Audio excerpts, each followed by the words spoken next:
Go. So today I'm here with Father Dante. Hi, Father. Hello. Nice to meet you. Okay, so what's your personal stance on same-sex marriage in the Philippines?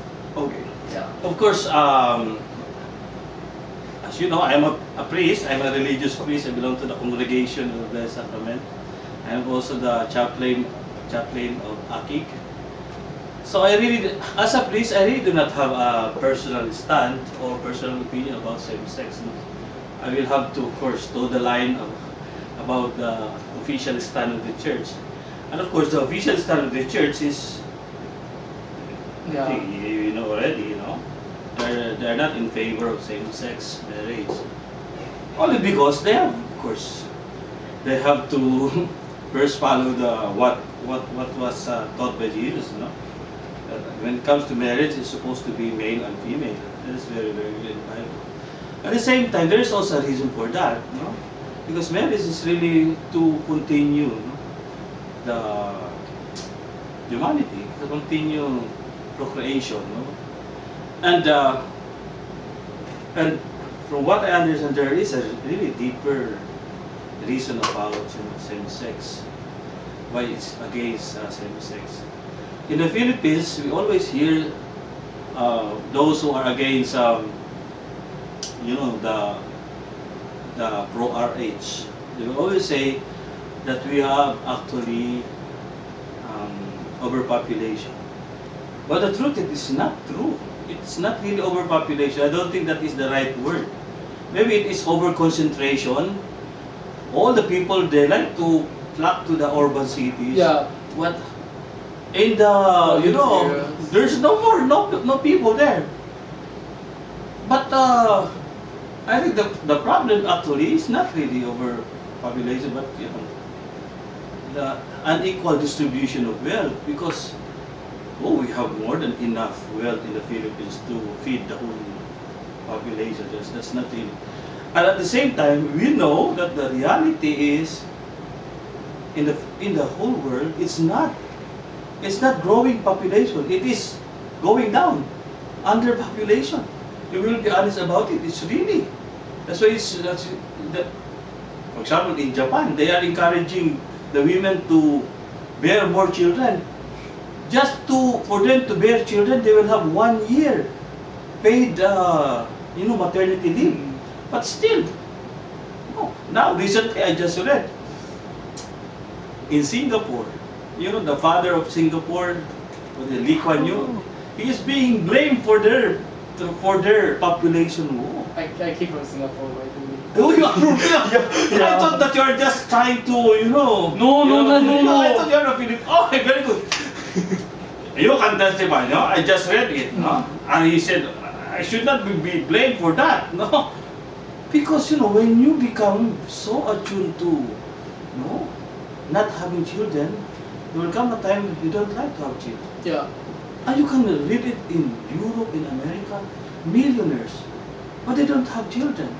They like to have cats, dogs for their children, but they don't like to bear children. So it's no longer a question of, well, they can have one family, 12 children, and they have no problem. They have more than enough money. But no, they don't like, because it will destroy their figure and all the kind. But it's a reality now. So that actually, it's not because I am a member of the hierarchy, because I am a priest. There is wisdom actually in the stand of the church about why they're against, this trend. And actually, there is really an agenda. If you are a world agenda, to really lessen the population, especially from the third world.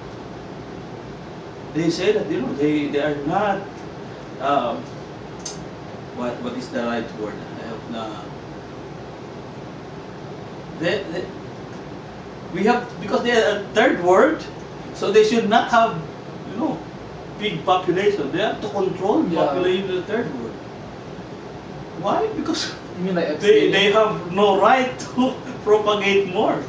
It's really actually anti-people, if you'll be honest about it, And these people are pushing for same-sex they are the same people who are trying to control the population. Because if it is same sex, there will be no children. They can adopt, but it will not come from them. Of course, the church will always be, I mean the Catholic Church, the Roman Catholic Church, will always be church that, the Roman Catholic is old-fashioned, they have no compassion for the saints. No. The official teaching of the church is love the sinner, hate the sin. No? That's why if you are really true to your being Christian, you have to be very, very compassionate with the same sex. No? You have to love them because that is really the teaching. But of course, you cannot also tolerate what they're doing because especially, same sex. That is the sin condemned by in the Bible. Sodomy is a sin condemned in the Bible. It's really the reason why Sodom and Gomorrah was destroyed by God. So, if you, it's really very hard because first and foremost, as a Christian, you're supposed to be faithful to God, and of course to the teachings of Jesus, because that is really coming from what we call God's will. So I hope, of course, after saying that, we will not be charged as really, people who are anti this. No, we have to. That's why you have to accept them if they have a homosexual orientation or all that. You have to accept them. You have to love them. But at the same time, of course, you have to not really tolerate about it because if everybody will be doing that, that the population will really no more.